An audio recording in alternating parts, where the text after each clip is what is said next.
And it's like, Maisie, what did you say? I saw him earlier today. It's like they're doing competition, whose stomach is bigger. Even Moyo, I don't understand how Moyo, Uchi, and Toby, how do you guys maintain your height? You guys are listening to God and speaking, Abi. Abi, Sheon and Olara doing competition, like they're checking what the devil is planning to do. Don't mind my jokes, everybody. You guys should calm down. Hello, everybody. Please, I would like us to, my name. Let's just watch this video before I say my name. Because,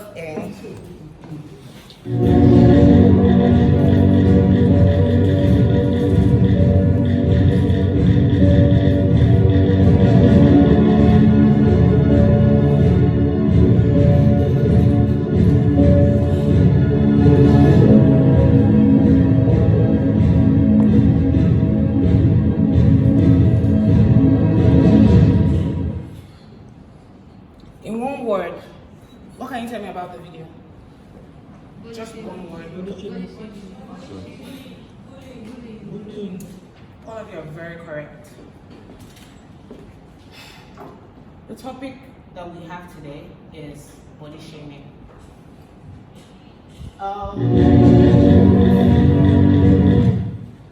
What is body shaming? Body shaming comes in many aspects. Criticizing yourself. Well, I'm sure that all of us do that every day. Before I go on, my name is Adediofusi. I'm a professor in body, not body shaming, body appreciation in the University of Texas.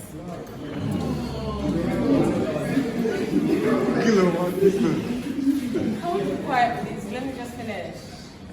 Criticizing your own appearance. We do that every day. Go to the mirror. Am I tall enough for the society? Am I short enough for the society? Are my shoes too high? Are my shoes too low? Do I look nice enough? It's also criticizing another person's appearance in front of them or at their backs. Do you gossip about people? Do you say, did you see Sheon yesterday? He was so short and the trouser he wore was just not good for him. Or, did you see Korede? See how he was just looking, he's just black anyhow. That is body shaming. And a lot of us forget that there is no ideal look to how people should be. People are created, God did not say this is how human beings must look. He created us differently for a particular purpose. And for those of us who don't believe in God, even the sciences have no definition of what human beings should look like. So, with these few words of mine, I would like to call on my colleague, an expert in body dysmorphia, Mr. Patrick Utomi.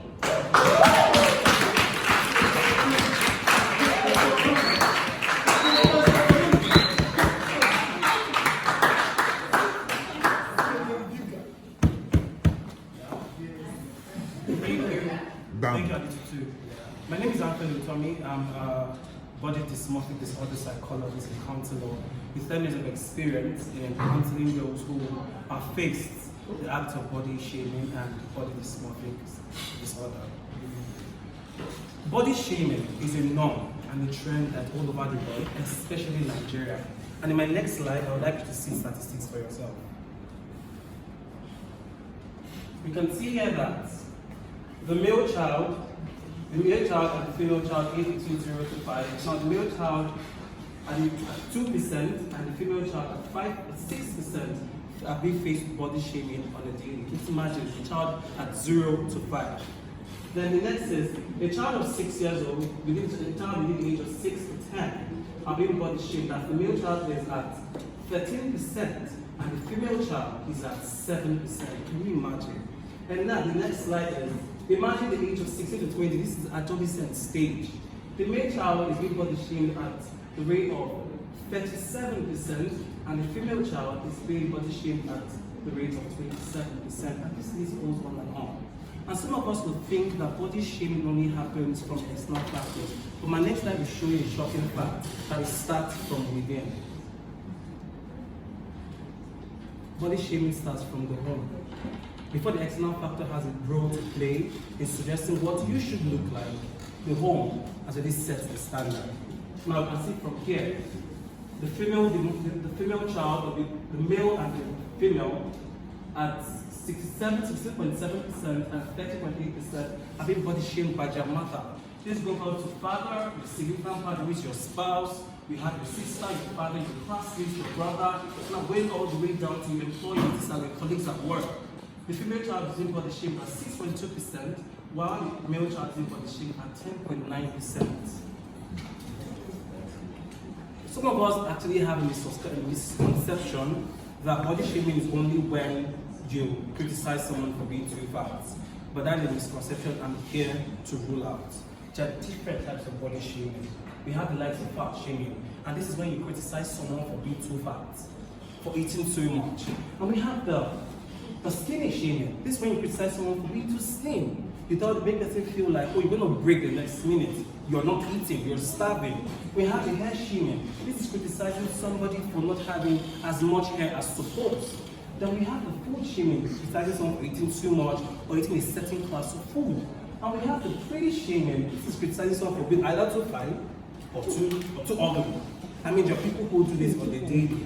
And we have the height shaming, criticizing someone for being either too short or too tall. But the fat shaming, this is skinny shaming, this is the examples of the hair shaming, this is the food shaming, and if I don't go into the effects, let me give you guys a short story. Growing up, I was very slim. I mean, I ate well, I ate good food.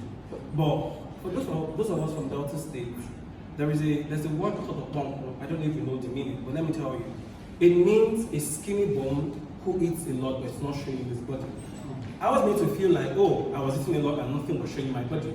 At some point, I mean, I was a child, I really did not understand until I grew up. And growing up, I thought like, oh, the food I've been eating from my childhood came into my adulthood and started manifesting in my body. And the same people who said, oh, you're too slim, or you're too thin, started telling me, cut down on what you're eating, you're too big, you're too fat. All of this is at some point affected my self-esteem, which leads us to the effect of body shaming. One of it is reduction in self-esteem. This kills the self-esteem of an individual. Another one here is eating disorder. You tell some person is too slim, you're too dry, you're going to break the next week. The person will have to do as much to eat, to come up, to measure up to the standard of what you have pre-designed or designed a human person to look like. Then we have anxiety. Body shaming a person can make one become very anxious, especially when you come to stepping out. You're scared of what society will perceive you to know, what people say about you. Then we have body image disturbance. You stand in front of the mirror like you can see here, stand in front of the mirror and start second guessing what you look like. You are not comfortable in your skin, you can't even wear the clothes you have.